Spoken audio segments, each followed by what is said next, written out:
So today I'm going to be teaching us how I make my jollof rice. So the first thing you do is rinse your pepper, your tomato, onions, put it in the oven and make sure that you remove the seeds of the bell peppers, the shombo and all that. Slice up your ginger, you're gonna need it, trust me. Slice up your ginger, add some garlic. You can never have too much garlic, guys, trust me. Toss it in the oven and close it. So in a pot, heat up some butter. I added some onions into this butter because for some reason I just wanted to alter the flavor.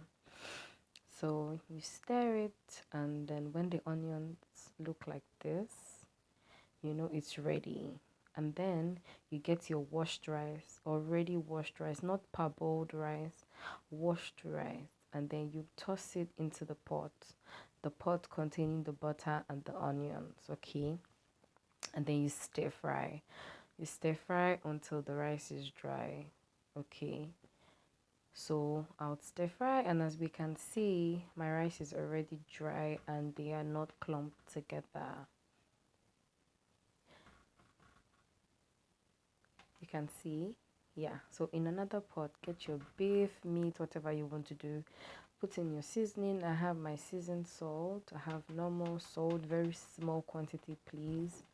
And then little curry, because the flavor of curry can be overpowering, and that's not what I'm trying to achieve with this jollof rice. Get some thyme, and then some bay leaves.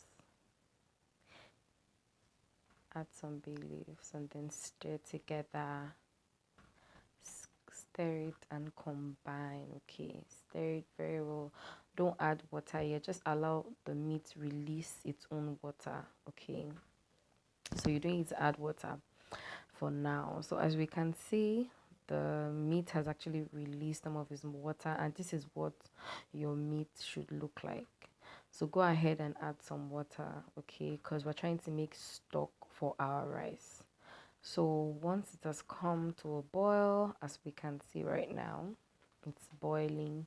Check in your oven, and then you can see how the tomato and the peppers and the onions and the ginger, the garlic, everything is well toasted, not burnt exactly, but toasted. And then toss it into your blender and blend smoothly. Your paste should look like this. It should look exactly like this, okay? And then you get another pot and pour in your cooking oil. You need enough oil, guys. Like, this is not a dish for I don't take oils, I don't do this, I don't do that. You need oil, guys, and I'll show you why. So your oil should look like this. Toss in onions, because I mean we are building flavor, okay? And as the flavor of the onion releases into the oil, the onion will start to separate on its own. So when it looks like this, like it's about to burn, please take it out, okay? Because we don't want any burnt onions now. So take out the onion. It should look like this, okay? And then you add your beef and allow it to fry into this oil. We need every flavor, guys. We need every flavor.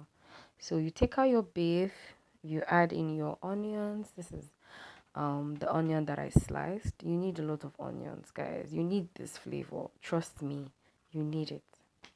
So you stir, and then I added some thyme. Yes, I need my flavor, guys. I need Okay, so I added some what's it called? Rosemary, and then I stirred it all together. Added more bay leaves.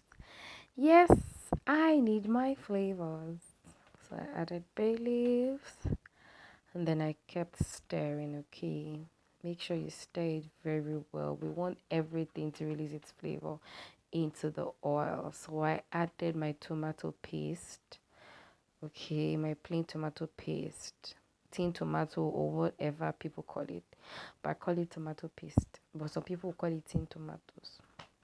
So I allowed the tomato paste to really fry. It has to really, really fry, guys. That sour taste cannot be there. And then I went ahead to add my pepper mixture, the one I blended. So I stirred it very, very well because I needed it to fry. This is one mistake people make. They don't allow their tomato and peppers fry properly. And then it's giving this poof thing, Allow it fry very well. It's so important, guys. It has to really, really fry. So I went ahead to add my rice. The rice I already fried in butter. I proceeded to add it. So at this point, I kept adding my rice. I wanted to add it all together. I didn't want to mix in batch. And can you see how dry the rice looks? Trust me, guys. I didn't pre-cook this rice. It was raw. I washed it, drained it, and fried in butter.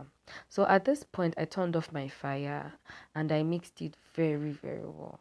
I combined the rice with the pepper mixture. Trust me, this is raw rice. It's not even cooked.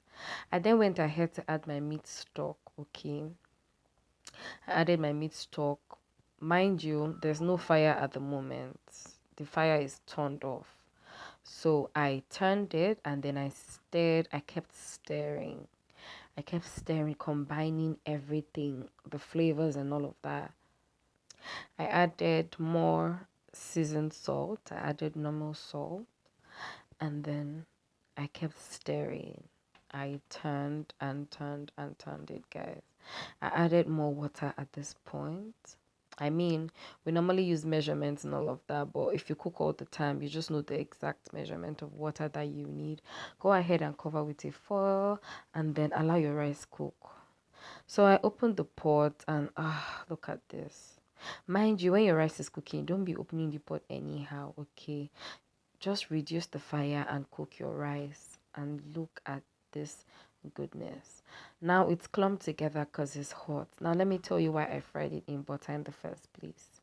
I'll show you how the rice is actually going to look separate. Like, those kind of rice that are cooked but they are like one. That is the reason why I fried it in butter in the first place. So if you look at it, I was eating my food here and the food was warm, but you can see that it's beginning to separate and have that one vibe. Now look at the rice when it's totally, it wasn't even cool here. It was still kind of warm, but not as warm as before. And can you see how the rice is in strands or in grains, sorry? And I mean, just look at this. It's soft, it's done, and it's just perfect. Thank you for watching.